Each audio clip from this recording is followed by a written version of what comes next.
The widow saved a wild horse trapped in the canyon. The next day, Tycoons headed straight to her ranch. She heard it first as static under the wind, a sound that did not belong to weather. By morning, a woman who had not left her property in 2 years would be digging with her bare hands in the dark, chasing an echo that could have been nothing, or could have been the only living thing she had left to save. Before the storm hits, before the eyes in the dark, before the men in polished trucks come knocking on a door that hasn't opened for anyone in 2 years, one question. What would you risk everything for? If the thing you saved turned out to be worth more than your entire life? If this story pulls at something in you, hit like, subscribe, and drop the name of your city in the comments before we start. Now, let's go back to the night the wind carried a voice that shouldn't have existed. The land west of the Bjorna Ridge does not forgive softness. It is red rock and dry grass, a country carved by wind that never fully stops, only shifts direction, as if deciding each hour whether to be gentle or cruel.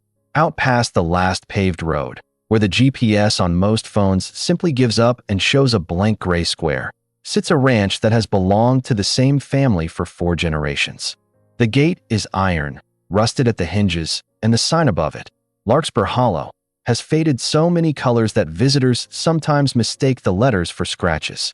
The woman who lives there now goes by Liliana, though almost no one in town says the name out loud anymore. 2 years ago, she was someone else. She wore lighter colors. She laughed on the porch with a man named Wade, who inherited this land from his grandfather and loved it the way some men love a dog or a hymn. Uncomplicated, total, without needing a reason. He died in November, fast, the kind of fast that leaves no time for goodbyes. Only a hospital hallway and a phone call that arrived while she was standing in the kitchen holding 2 cups of coffee, one of which never got drunk. Since then, the ranch has become something closer to a fortress than a home. Liliana wakes before dawn out of habit rather than purpose. She feeds the horses that are hers, 3 geldings, aging and gentle, nothing like what is about to arrive in her life. And she walks the fence line alone, checking for breaks that rarely come, because checking gives the day a shape it would not otherwise have. The nearest neighbor is 11 miles east. The nearest grocery store is 40 minutes past that. Some weeks, the only voice she hears aside from her own is the radio. She keeps on low in the kitchen for the sound of it more than the content. A low hum of other lives continuing somewhere out past the ridge, lives she has stopped imagining herself rejoining. She drives into town only when she must, and even then, she keeps her sunglasses on inside the store, as if the glass could stop the whispering. The whispering is a real thing. Small towns do not forget easily, and the story of the widow who barely speaks anymore, who sold her wedding ring's matching pendant to cover a property tax bill, who was seen once crying in her truck in the parking lot of the feed store. That story gets told and retold until it hardens into something less like sympathy and more like myth. Children look at her the way children look at a house they've been told is haunted. Adults lower their voices. Liliana has stopped correcting anyone. Correcting requires energy she no longer keeps in reserve. What she has instead is land. 2,000 acres of it. Most of it useless for anything but grazing. A strip of it beautiful enough to have drawn attention from men who do not care about grief, only about zoning. The ranch sits at the mouth of a canyon called Vermilion Split, a place of layered redstone that glows almost violently at sunset, the kind of view that developers describe in brochures using words like pristine and untouched right before they touch it. Liliana does not think about the offers anymore. There have been 3 over the past year, each one lower than the last, as if the men behind them have calculated exactly how much desperation 2 years of isolation should produce. She burns the letters in the wood stove without opening the second page. It is not defiance so much as exhaustion. The refusal of someone who has already lost the one negotiation that mattered and has no interest in another. There is a particular kind of quiet that settles over a person who has decided, somewhere below the level of conscious thought, that she has already used up whatever right she once had to take up space in the world. Liliana moves through her own rooms the way a guest moves through someone else's house, careful, apologetic, touching nothing that does not strictly need touching. Wade's boots still sit by the back door. His handwriting still marks the feed schedule tacked to the barn wall, faded now but legible, and she has never once brought herself to write over it, preferring instead to keep a second, private list of her own, as though erasing his numbers would be one erasure too many. Her days follow a pattern so precise it could be mistaken for peace. Feed the horses. Mend what needs mending. Sit on the porch until the light changes color on the canyon walls, watching it the way some people watch a fire, waiting for something to move inside it. At night, she does not sleep so much as wait for morning in a horizontal position.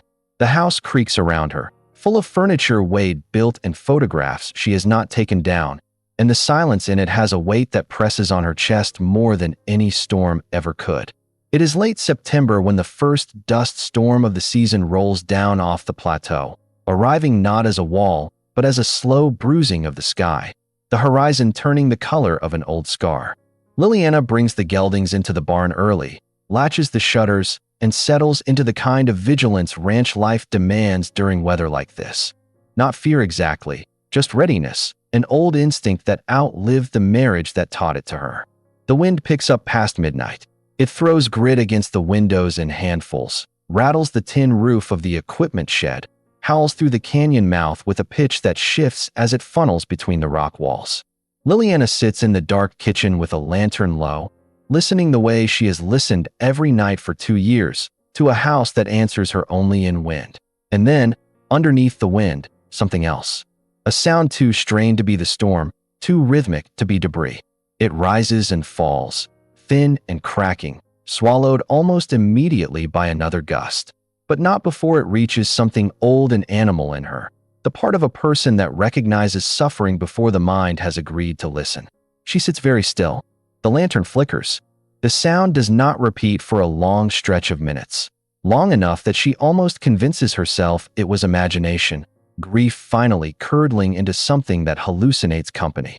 But it comes again, closer to a cry now than a groan, carried down the canyon on a gust that nearly extinguishes the flame in her hand. Liliana stands. She does not remember deciding to. The walk to the canyon mouth takes 11 minutes on a calm night. In the storm, it takes nearly 40. Each step fought for against wind that seems determined to push her back toward the house, toward the safety of a door she could still close. She carries a coil of old rope over one shoulder, a flashlight in her jacket, gloves she does not put on until her hands are already raw from the grit in the air. She does not call out. There is no one to call to. She simply walks, following a sound that grows less frequent and more desperate the deeper she goes, as if whatever is making it is running out of whatever it takes to keep making noise at all. The fissure is one she has passed 100 times without thinking twice. A narrow split in the canyon wall where centuries of flash floods carved a crevice deep enough to swallow a truck.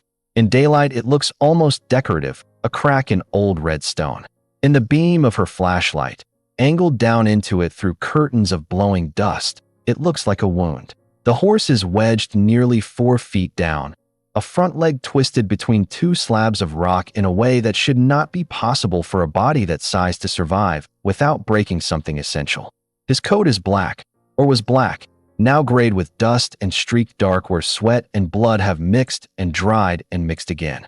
His eyes, when the light finds them, do not roll and panic the way a trapped animal's eyes are supposed to. They simply watch her, half-lidded, past the point where fighting seemed to serve any purpose. Liliana does not remember afterward exactly how long she stood at the edge of that crevice, deciding whether the wiser thing was to turn around and drive for help that was hours away and weather that made the roads a gamble, or to do something that no single person, in the dark, in a dust storm, with a rope and bare hands, had any real business attempting alone. What she remembers is kneeling. The next several hours pass the way survival always does, not as a story with a shape, but as a series of decisions made too fast to examine.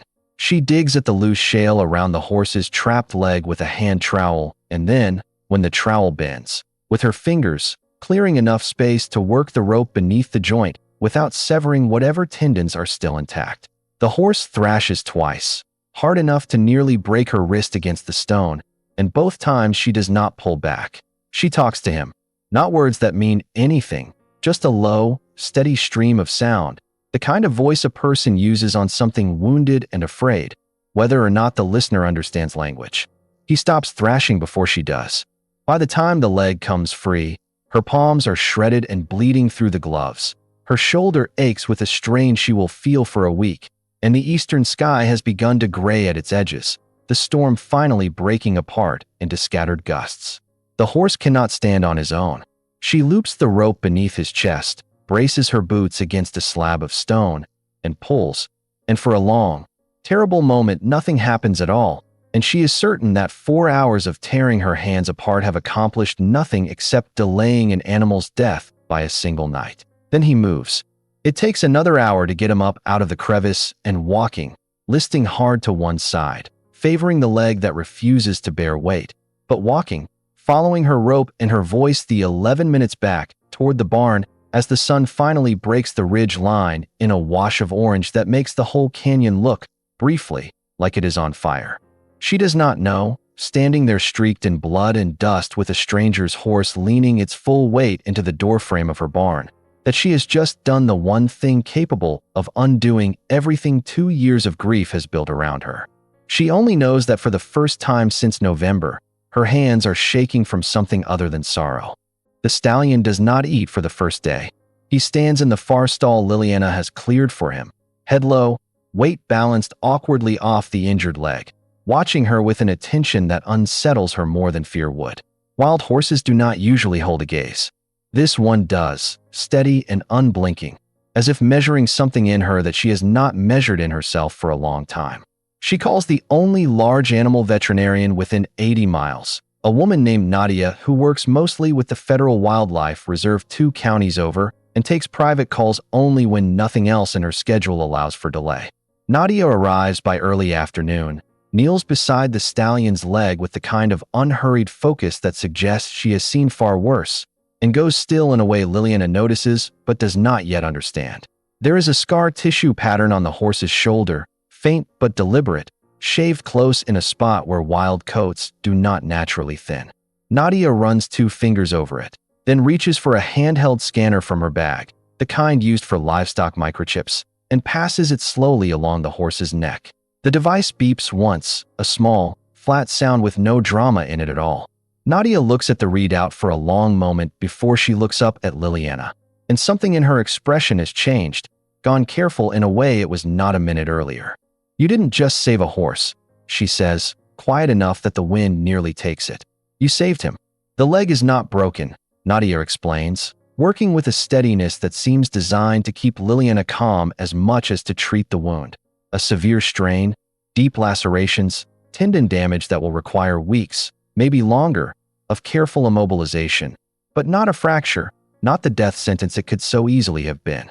What she does not explain right away, not until the wrapping is finished and the antibiotics administered and the stallion finally, exhausted, lowers his head to drink, is what the chip embedded beneath his shoulder actually means. He belongs to a monitored herd, she says finally, standing, wiping her hands on a cloth that will need burning more than washing. Federally protected. There's a management program that's been tracking this band for 6 years. This one, she pauses, glancing toward the stallion with something close to reverence. This one is the lead stallion. The whole herd follows him. Liliana asks the only question that seems to matter. What happens now? Nadia's answer comes slower than the question deserved. Now, she says, people are going to want to know where he is. And some of those people are not going to care how he got there. She does not understand the full weight of the warning until 2 days later, when a truck she does not recognize turns off the county road and rolls up her long gravel drive, trailing a plume of dust that hangs in the still morning air long after the engine cuts off. It is not one truck. It is 3, black and identical, followed by a 4th vehicle, low and pale, the kind that looks wrong on unpaved ground, as if it has never once been asked to travel anywhere without a paved welcome. Liliana watches from the porch, one hand resting on the post beside her, the other tucked into her jacket pocket where it curls into something closer to a fist than she intends. The stallion, still confined to the barn, shifts audibly inside, a low stamp of hooves against straw that carries clean across the yard in the windless morning. The man who steps out of the lead truck moves like someone accustomed to arriving places that rearrange themselves around him. He is tall in the particular way that reads as engineered rather than accidental, dressed in clothes too clean for a working ranch, a watch on his wrist that costs more than most people's trucks. 2 others fall into step slightly behind him, one carrying a leather folio, the the other with the careful blankness of a person paid to notice everything and say nothing. He does not wait to be invited onto the porch steps. His name, when he offers it, comes with the ease of a man who has said it 10,000 times and expects it to mean something on contact. "Harrison Voss," he says. "I imagine you know why I'm here." Liliana does not answer immediately. She has learned, in 2 years of grief, that silence is a language most people cannot tolerate for more than a few seconds, and that whatever they say to fill it tells her more than any direct question could. Harrison fills it. He speaks of a monitoring alert triggered 2 nights prior, a federally tagged Stallion's signal registering stationary on private land for the first time in 6 years of continuous movement. He speaks of concern, his word, delivered with a smoothness that makes the word itself sound like an accusation, for the welfare of a protected animal being held, quote, without proper authorization, on unlicensed private property. He speaks of complications with the ranch's standing debts, a phrase he lets hang in the air like an afterthought, though nothing about his tone suggests it is one. Behind him, the man with the folio produces a single sheet of paper and holds it out without being asked, an offer for the ranch. The whole 2,000 acres, house included, for a figure so far beneath its worth that it reads less like a number and more like an insult formatted to look official. Liliana does not take the paper. Harrison's smile does not move, but something behind his eyes recalibrates, the expression of a man encountering a variable his projections did not account for. "You should think carefully," he says, "before you decide a wild animal is worth more than everything your husband left you." The wind picks up faintly, carrying dust across the yard, and somewhere behind Liliana, in the dim of the barn, the stallion shifts his weight again, a sound like a held breath finally released. She still does not answer, but her hand, in her pocket, has gone very still. Harrison studies her a moment longer, the way a man studies a door he expected to open on the first try.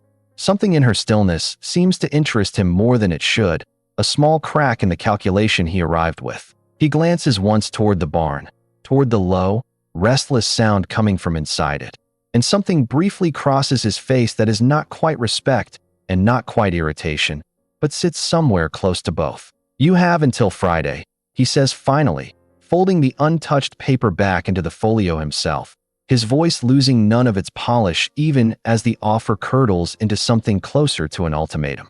After that, this stops being a conversation between neighbors and starts being a matter for lawyers. I'd rather it didn't come to that. Ranches like this have a way of outliving the people who fight too hard to keep them. He does not wait for a response. He turns, the associates falling into step behind him with the practiced synchrony of people who have done this exact walk away from exact porches many times before, and the 3 trucks pull out in a slow, deliberate line that seems designed to be watched, to be remembered, to leave behind the particular unease of a visit that was never really about negotiation at all.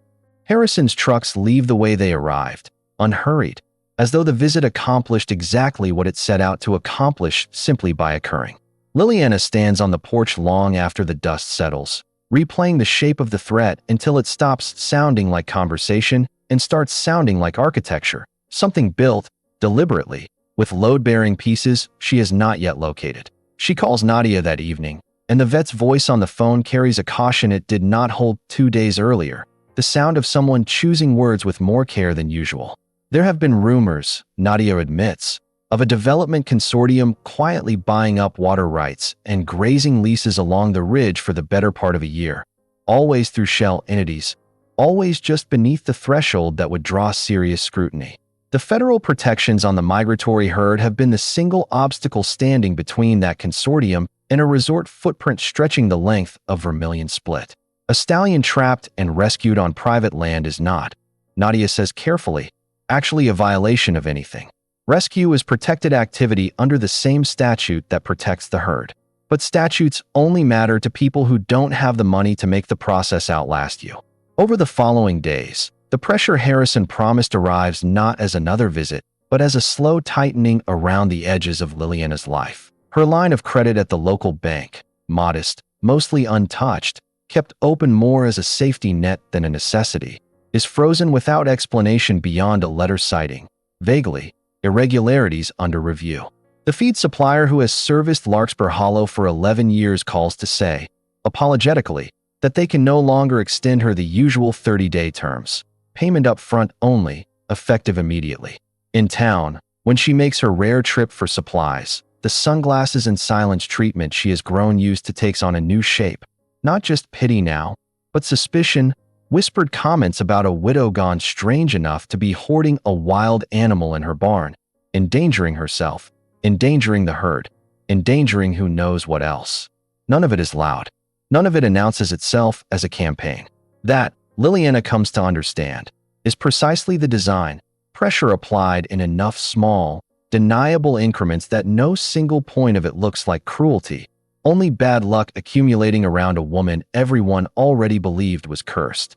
She drives into town once that week for supplies she can no longer avoid needing, and the difference in how the street watches her is immediate, almost physical.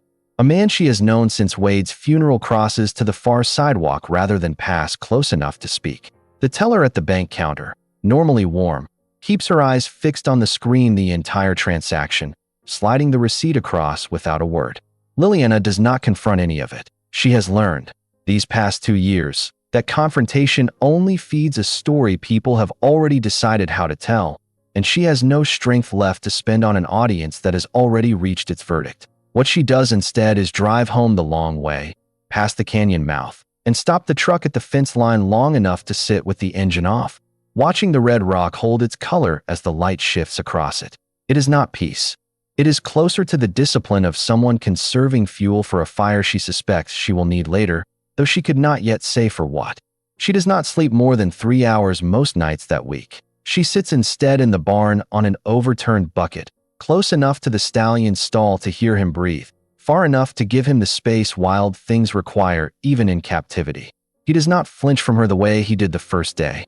By the 4th night, he lowers his head over the stall door when she settles into her usual spot, close enough that his breath moves the loose hair at her temple, and neither of them moves away from the contact.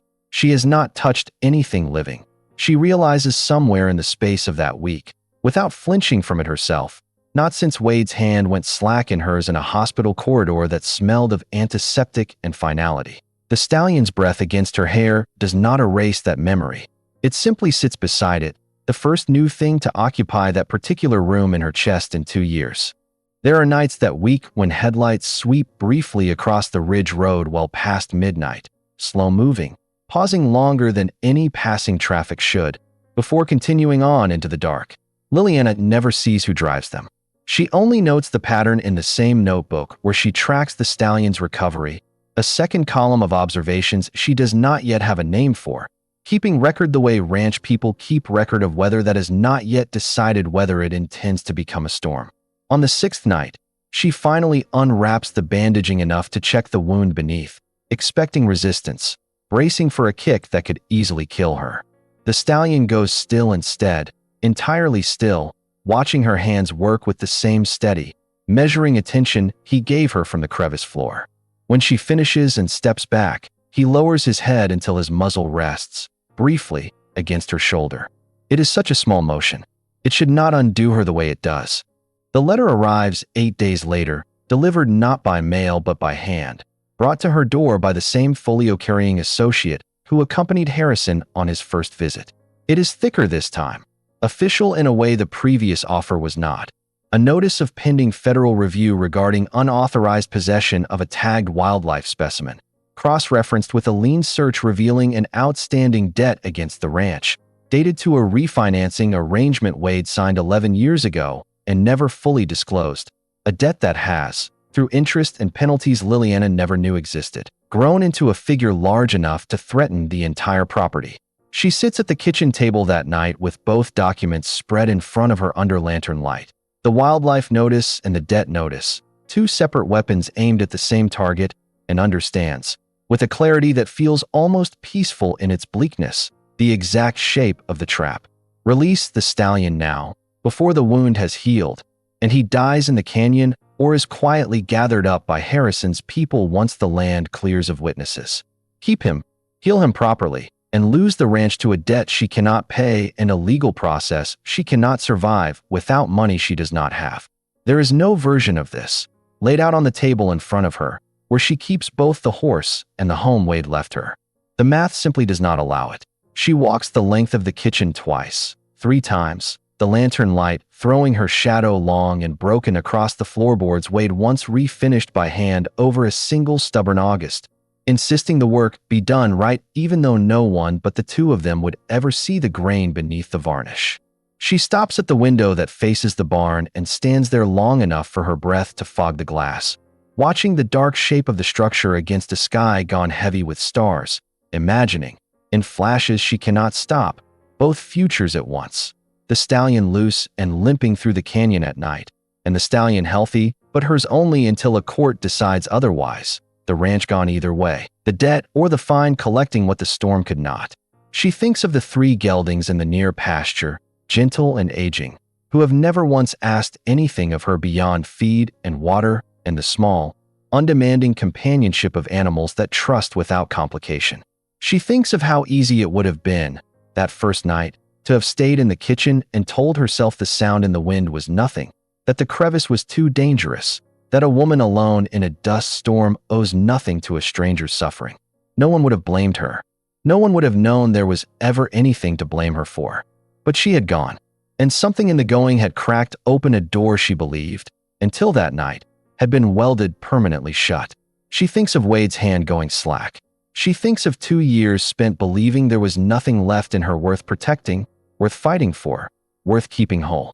She thinks of a stallion lowering his head to rest against her shoulder in the dark, the first creature in 2 years to choose closeness with her rather than distance. Somewhere past midnight, she walks out to the barn one more time.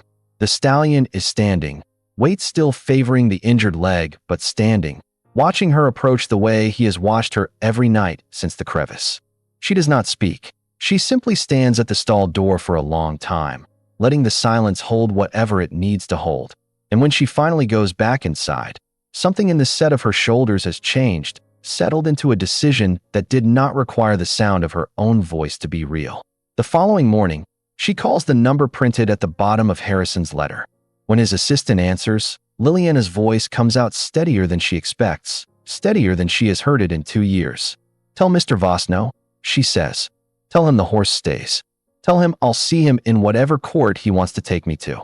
She hangs up before the assistant can respond, and for the first time since November, the silence in the house afterward does not feel like grief. It feels like the sound of a door closing on one version of her life, and, somewhere underneath it, the faint outline of another beginning to open. The retaliation, when it comes, does not wait long.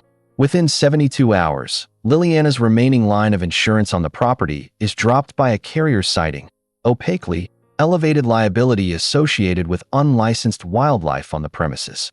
A county environmental compliance officer, a man named Pruitt who has known Liliana since before Wade died and has always greeted her with an awkward, well-meaning kindness, arrives at her gate looking like a man forced into a role he does not want, clipboard in hand, apology in his eyes, informing her that a formal inspection has been scheduled, prompted, he admits when she presses him, by a complaint filed anonymously but traceable. Everyone in the room understands, to exactly one source. Pruitt lingers at the gate a moment before driving off with his clipboard, glancing once toward the barn, once toward Liliana, saying nothing further, though the set of his shoulders carries the weight of a man who suspects he has just been made a tool in something larger than his own job description, and does not much like the feeling. The town's whispering sharpens into something closer to a verdict. At the feed store, a cashier who once offered Liliana condolences with genuine warmth now avoids meeting her eyes entirely, murmuring about liability and lawsuits loud enough to be overheard. A local paper, small and thinly staffed, runs a short item under a headline that manages to be both vague and damning. Widow's wildlife standoff raises questions, built almost entirely from quotes attributed to unnamed sources close to the situation.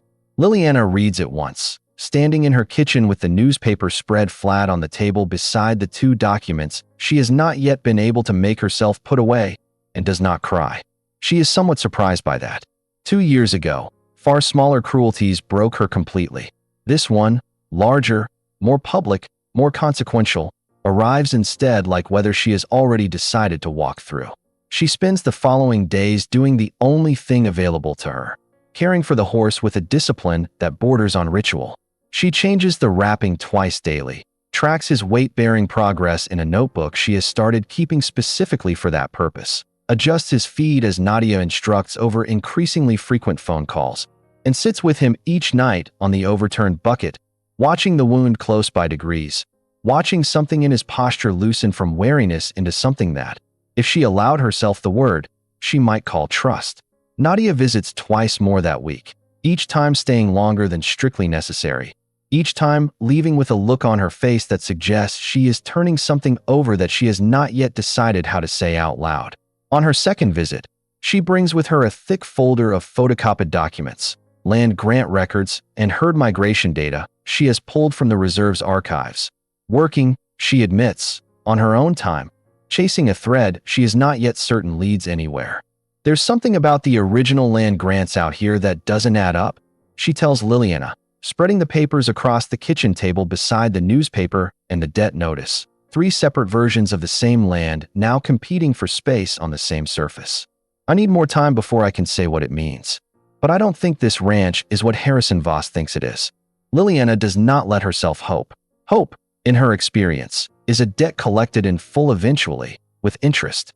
But she does not stop Nadia from taking the documents with her when she leaves, and she does not stop herself, alone that night in the barn, from resting her forehead briefly against the stallion's neck, breathing in the warm animal scent of him, feeling for the first time in longer than she can measure something that is not quite peace but stands close enough to its shadow to matter. The compliance inspection arrives on a Thursday, conducted by Pruitt himself alongside 2 officials from the State Wildlife Division, whose names Liliana does not retain, 2 focused on keeping her hands from shaking as they walk the barn, examine the stallion's wrapped leg, photograph the stall, the feed, the water trough, the notebook of daily measurements she has kept without missing a single entry. Pruitt's face, throughout the inspection, carries the particular strain of a man documenting something he privately believes is being done correctly by someone he privately believes is being wronged. When the officials step outside to confer, he lingers a moment longer than necessary beside Liliana, voice low. For what it's worth, he says, this is the best documented rescue and rehabilitation file I've seen in 15 years of doing this job. Whatever happens next isn't going to be about the horse. The inspection results arrive 9 days later in the form of a formal notice. No violation found regarding the animal's care, but the matter is being referred, at the request of the original complainant, to a conciliation hearing to address the outstanding property lien and the disputed circumstances of the animal's continued presence on private land. A hearing scheduled to take place, unusually, on-site at the ranch itself, in 11 days' time. Liliana reads the notice twice, then a third time, searching for the trap she assumes must be buried somewhere in the language. She finds only a date, a location, her own porch, and a list of attendees that includes Harrison Voss, his legal counsel, a county magistrate, a representative from the State Wildlife Division, and, listed almost as an afterthought at the bottom of the page, a chief veterinary officer from the Federal Reserve System, name to be confirmed. She calls Nadia that evening, reads her the list, and there is a long pause on the other end of the line before Nadia speaks again. And when she does, there is something in her voice that has not been there in any of their previous conversations. Not caution this time, but the careful, contained energy of someone who has just found what she has been looking for and is not yet ready to say so out loud. 11 days, Nadia says. I need every one of them. The 11 days that follow move with a strange, doubled quality. Outwardly slow, each identical morning of feeding and wrapping and waiting stretching longer than it should, while underneath that slowness something gathers speed that Liliana cannot see and can only sense, the way animals sense weather before the sky changes. Nadia calls twice during that stretch, brief, guarded conversations in which she asks pointed questions about the ranch's original deed, about any documents Wade might have left behind, about a term Liliana has never once heard in 11 years of marriage into this land, Matrix Sanctuary. She searches Wade's old files that night, a task she has avoided for 2 years the way a person avoids touching a bruise, and finds, buried in a metal box beneath a stack of unremarkable tax records, a single yellow document she has never seen before, a photocopy of a 1920s federal survey, water-stained and half-illegible, referencing an inalienable preservation boundary attached to the original land grant. described only in language too archaic and too legally dense for her to fully parse. Alone, she photographs every page and sends them to Nadia before dawn. The response comes back within the hour, 4 words, nothing more. This is it. Don't move. The days that remain before the hearing pass under a tension Liliana has not felt since the storm that first led her into the canyon. The sense of standing at the edge of something about to change shape entirely, without yet knowing whether that change will save her or finish what Harrison's pressure campaign has already begun. She keeps caring for the stallion with the same disciplined devotion, watches his weight settle more evenly onto the injured leg each day, watches the wound close from raw to scarred to, finally, in the last days before the hearing, something close to healed. On the 10th night, for the first time since the crevice, he takes a full step onto the leg without favoring it at all, an experimental, careful motion, testing weight the way a person tests ice. He does not flinch. He turns his head instead, toward Liliana, watching her the way he watched her on the very first night, steady, measuring, present. She does not know yet what tomorrow will bring, but standing there in the dim barn light, watching a creature she once carried out of a fissure in the earth stand whole again on his own 4 legs, she understands, without needing the word for it, that whatever else happens, this one thing, has already been worth everything it cost her. The morning of the hearing arrives clear and windless, the kind of stillness the high desert rarely offers, as though the land itself has decided to hold its breath. The trucks begin arriving before 9. First Harrison's convoy, black and gleaming, followed by a county sedan carrying the magistrate, then a state vehicle bearing the Wildlife Division's insignia, and finally, trailing slightly behind the others, a plain white pickup that Liliana does not recognize until Nadia steps out of it, and behind her, a second figure, older, silver-haired, carrying a leather satchel with the careful weight of someone transporting something irreplaceable. Harrison crosses the yard first, flanked by his attorney, his expression carrying the particular ease of a man who has already priced this morning's outcome into his plans. He greets the magistrate warmly, greets Liliana with a nod so brief it borders on dismissal, and takes his place at the folding table set up on the porch with the posture of someone who expects to be signing something before lunch. The proceedings open with the debt. Harrison's attorney lays out the lien with practiced fluency, the years of accrued interest, the total figure, the deadline for resolution now overdue, the property's forfeiture as the contractually specified remedy. It is, delivered aloud, a devastating account, airtight in its construction, and Liliana feels the porch board seem to tilt slightly beneath her feet as the numbers accumulate in the still morning air. Liliana sits with her hands folded tight in her lap, watching the numbers pile up on the page the attorney holds, watching the magistrate's pen move steadily across her own notes, and feels the particular vertigo of watching a life get reduced to a column of figures by people who will drive away from this porch by lunchtime regardless of what those figures decide. Harrison does not look at her while his attorney speaks. He watches the canyon instead, his expression unreadable, a man already halfway through mentally drafting the press release for a resort that does not yet exist. It is the silver-haired man who finally rises from beside Nadia, introducing himself in a voice unhurried by the tension surrounding him. Chief Veterinary and Land Use Officer for the Federal Reserve System, 41 years with the agency, present today at the request of Dr. Nadia Reyes regarding documentation relevant to this proceeding. He opens the leather satchel and withdraws, with the deliberate care of a man handling something both fragile and enormous, a bound copy of the 1920 survey Liliana found in Wade's metal box, cross-referenced now. He explains, with the Federal Registry's own archived land use decrees, a 1920 governmental designation, largely forgotten, never formally revoked, establishing an inalienable matrix sanctuary boundary across a specific and precisely mapped section of what is now Larkspur Hollow, protected in perpetuity as core migratory territory for the wild herd system that predates every subsequent private claim to the land, including, he notes, the dead instrument Harrison's attorney has just spent 10 minutes describing. The Stallion's continued, documented presence on this exact parcel, he continues, is not incidental. It is confirmation. The herd's lead animal returning specifically and repeatedly to this section of canyon is, under the terms of the original decree, itself sufficient legal evidence to reactivate the sanctuary designation, a designation that renders the entire underlying property inalienable, unbuildable, and, critically, exempt from any lien, debt, or forced transfer predicated on its commercial value. Because commercially, under federal law, it was never available to begin with. The silence that follows on the porch has a texture Liliana has never experienced before, thick enough to feel against her skin. Harrison's attorney reaches for the document, scanning it with visibly increasing speed, his expression shifting through several stages of composure before settling into something flat and controlled. Harrison himself does not move at all, his gaze fixed somewhere past the porch rail, toward the barn, toward the canyon beyond it, as though recalculating, in real time, every projection that brought him to this yard.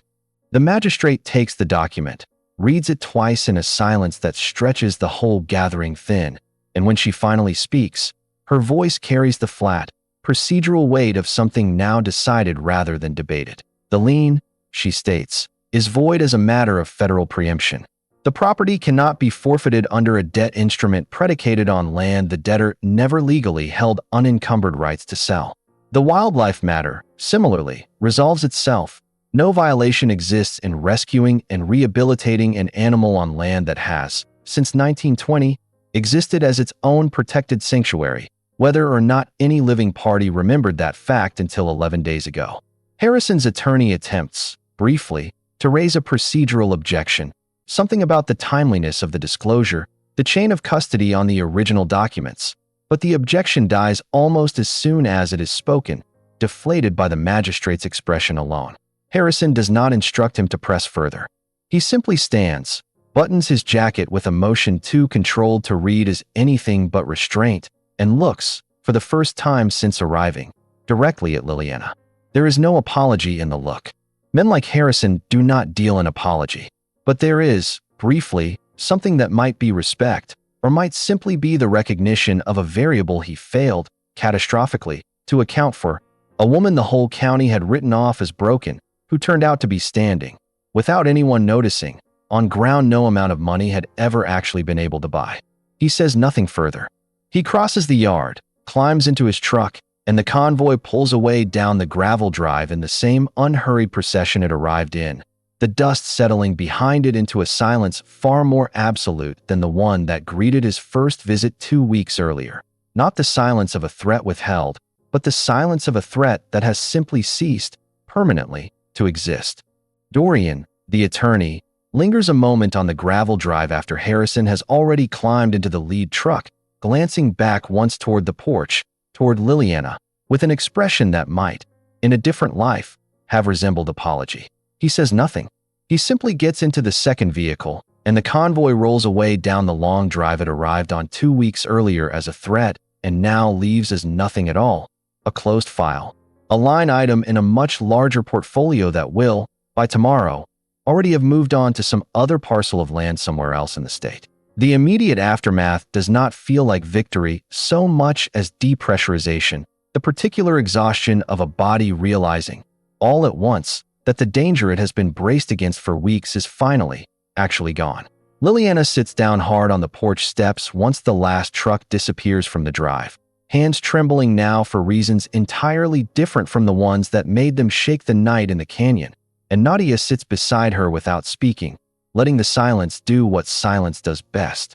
The frozen line of credit is reinstated within the week, the bank's letter arriving with an apologetic vagueness that answers nothing and asks for nothing in return. The feed supplier calls to restore her account terms without explanation. The small local paper runs a follow-up piece, longer this time, correcting its earlier vagueness with actual reporting. The story of a widow, a canyon, a storm, and a piece of forgotten federal law that turned out to be the only thing standing between her family's land and a resort empire's expansion plans. The whispering in town does not vanish entirely, but it changes register, curiosity replacing suspicion, something closer to awe settling in behind it. None of it undoes the 2 years that came before. Liliana understands this clearly, sitting on the porch steps in the fading afternoon light, watching Nadia's silver-haired colleague load his satchel back into the plain white truck. The grief for Wade does not lift because a legal battle resolved in her favor. The isolation does not simply reverse itself because the town's opinion softened. Some things, once broken, remain broken in their particular shape forever, carried rather than cured. But something else has shifted alongside the grief, not replacing it, simply standing beside it in a way nothing has managed to for 2 years. She feels it most clearly in her hands. The same hands that dug at rock in the dark, that changed a dressing twice daily for weeks, that are no longer only the hands that let go of Wade's fingers in a hospital hallway. They have done something else now. They are, for the first time and longer than she can measure, hands that saved something. Nadia stays for supper that evening, an unplanned, easy thing that neither of them announces as significant, though it is the first meal Liliana has shared at that table with another living person since Wade's memorial. They do not talk about the hearing beyond a few practical details. Filings still to be finalized, the Wildlife Division's paperwork still to be signed. Mostly they talk about small things, the weather, the geldings, an old dog Nadia lost the year before that she still catches herself listening for at the foot of her bed. It is nothing extraordinary. It is only 2 women eating at a table in lantern light while the wind moves gently outside. And for Liliana, sitting in a kitchen that has held so much silence for so long, the ordinary sound of another person's voice across the table feels, unexpectedly, like the beginning of something she had stopped believing she would ever have reason to want again. There is one final complication, small compared to everything that came before it, but sharp enough to leave its own mark. 3 days after the hearing, a letter arrives from the Federal Reserve System. Not a threat this time, but a formal notice all the same, informing Liliana that the Stallion, now fully healed and cleared for release, is required under the same sanctuary designation that saved her ranch to be returned to open range, rejoining the herd that has, according to Nadia's tracking data, been circling the outer edges of Vermilion Split for the better part of 2 weeks, waiting. Liliana reads the letter standing in the barn doorway, the Stallion's head lifted toward her at the sound of the paper unfolding, and understands, with a clarity that arrives without bitterness, that this was always the shape the story was going to take. She did not save him to keep him.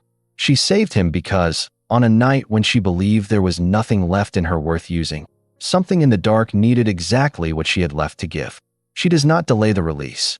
Delaying it, she understands now, would be its own kind of theft, a way of making his healing about her comfort rather than his freedom, and she has come too far in these weeks to let that particular selfishness win. The morning she opens the pasture gate, the light comes in low and gold across the canyon. The same color it wore the morning she first walked the Stallion home from the crevice, exhausted and bleeding and certain of nothing except that she had done what needed doing. He does not bolt through the open gate the way she half expects. He walks instead, slow and deliberate, pausing once at the threshold to look back at her, a long, held moment that neither of them moves to end. Then he is through, breaking into a run only once he clears the fence line, black coat catching the morning light, hooves throwing up small clouds of dust that catch fire briefly in the low sun before settling. He runs the length of the near pasture, then up the rise toward the canyon mouth, toward the herd Liliana cannot yet see but can somehow sense gathering just beyond the ridge, drawn back together after weeks of separation by whatever invisible thread keeps a herd bound to its lead animal. At the top of the rise, he stops. He turns, one last time, back toward the ranch, toward the barn, toward the woman standing at the pasture gate with her hand still resting on the latch. He holds the position long enough that it stops feeling accidental, long enough that it starts to feel, impossibly, like something closer to gratitude or recognition or the animal equivalent of a promise kept.